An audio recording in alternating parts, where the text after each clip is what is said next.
Nowadays, no one would question whether Omega is a well-known brand. Rather, it is worth wondering if there is anywhere in the world where it does not elicit anything. The BN brand has evolved into a formidable winning machine. Its president, Stephen Urquhart, relates, "Omega is in great shape, as we produced nearly 500,000 coaxial mechanical movements last year." He continues, "With the exception of the moon watches, all mechanical movements manufactured by Omega are equipped with the famous escapement. The original Speedmaster had, and still has, a manual winding mechanical movement. Continue to watch as we tell you everything you need to know." Hello, and welcome to yet another amazing video from our channel, Luxe Life. We'll go over the Omega success story in this video, but first, please subscribe to our channel and press the bell so you don't miss any of our future videos. So let's get this started. There is no gravity in space to allow an oscillating mass to turn and thus supply the energy required to power the movement. Several purists still want the same watch that connected the moon to astronauts' arms. Of course, for those who do not consider this factor to be so important, the Speedmaster is also available with the coaxial escapement, which is also used in the mechanical series of the Lady-Matic.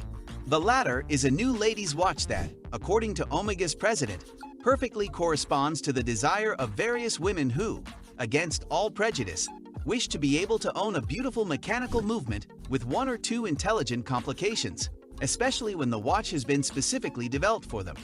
Having said that, long-term success is achieved. You must learn to set goals and stick to them without deviating from your course in order to reap the benefits of your efforts. Note to translator. This is most likely a quote.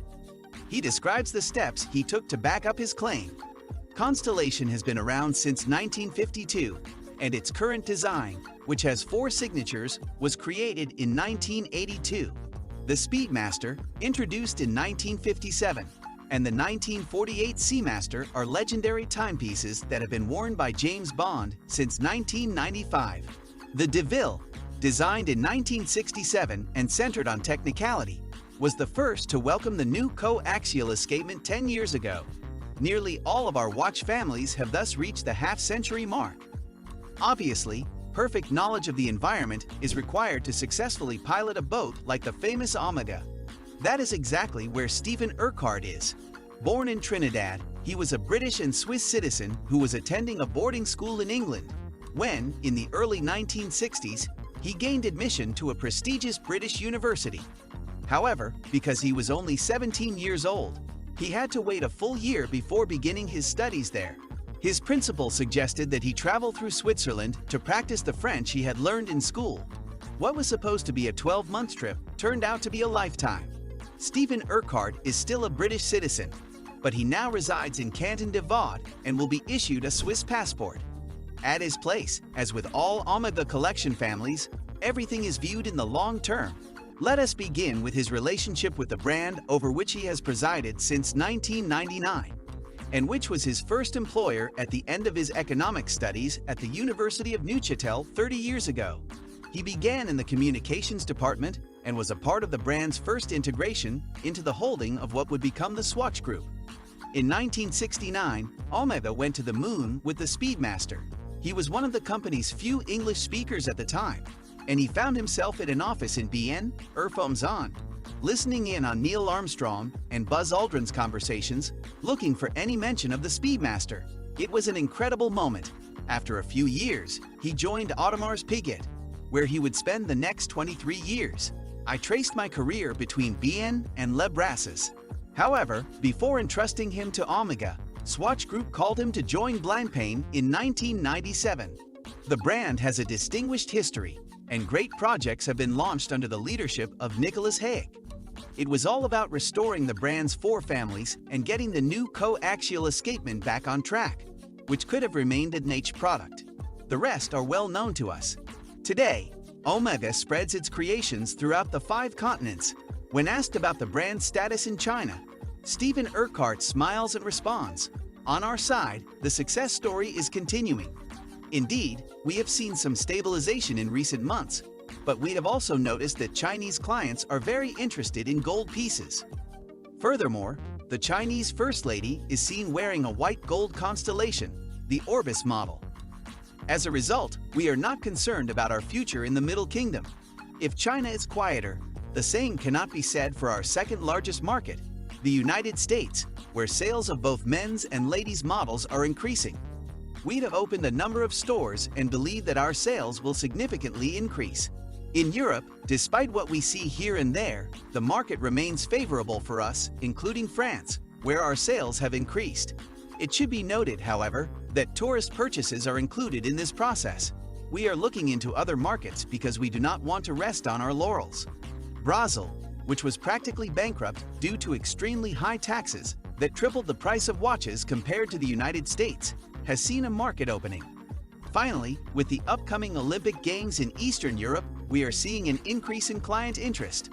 Omega is not undone by novelty and discoveries on a technical level. In the world of precious timepieces, the gold Omega Sedna is the brand's name for a new alloy that combines three elements: gold, copper, and palladium. It is made of 18K pink gold, which means it contains at least 75% gold. The distinctive pink color is due to the ideal copper proportion. The palladium content ensures the longevity of its reddish tint. It gets its name from astronomers who named a trans-Neptunian object Sedna after an Inuit goddess who lived in the depths of the Arctic Ocean. The subject in orbit has been described as having one of the reddest surfaces in our solar system. Swatch Group has hired the best metallurgists and scientists in its various companies, tasked with developing an 18K pink gold alloy that is both magnificent and unmoved by the affronts of the time. As a result, this gold Sedna was created entirely in-house. The Seamaster Aquaterra 15,000 Gauss caliber, also known as the 8508 coaxial caliber, is one of the most spectacular technological innovations of recent years. This movement, which resists magnetic fields of more than 1.5 Tesla, 15,000 Gauss, far exceeding the magnetic resistance of any existing watch, provides a solution to a problem with which watchmakers have been grappling for decades. The first watch it will outfit will be the Seamaster Aqua 15,000 Gauss, a 41.5 mm coaxial stainless steel chronometer. This technology was created by a team of engineers from ETA, Asilab, Nivarox, FAR, and Omega, who collaborated to create the first prototype of this movement, which was integrated into a Seamaster Aquaterra. Unlike other attempts to thwart the effects of magnetism, the movement's protection principle does not rely on the presence of a protection enclosure inside the watch case, but on the use of carefully selected non-ferrous materials in the movement itself. Several patent applications have been filed in the context of the development of this new movement. Even after being exposed to a magnetic field of more than 15,000 Gauss, this movement continued to meet the QSC's certification criteria. Until recently, the recommended method for combating the effects of magnetic fields was to confine movement in small protective cases. This approach had several drawbacks. It did not allow for the constant increase in medium power of the permanent magnets that have multiplied in our daily environment. Additionally, it blocked the movement from view and prevented the display of the date. Magnetism has always been a major issue for watchmakers, and it is even more so now that magnets are now ubiquitous in our daily lives. Watchmakers are frequently called to demagnetize watches that are not performing well due to their exposure to magnetic fields, a problem that this new movement will completely solve. Thus, Omega launches a technological innovation that will forever alter how the watchmaking industry approaches the growing problems caused by magnetic fields. That's all we have for now. Thank you for your time. What are your thoughts on the matter? Please leave your feedback in the comments section. If you like this video, please like, share, and subscribe to our channel Luxe Life for more exciting content. We'll see you in the next video.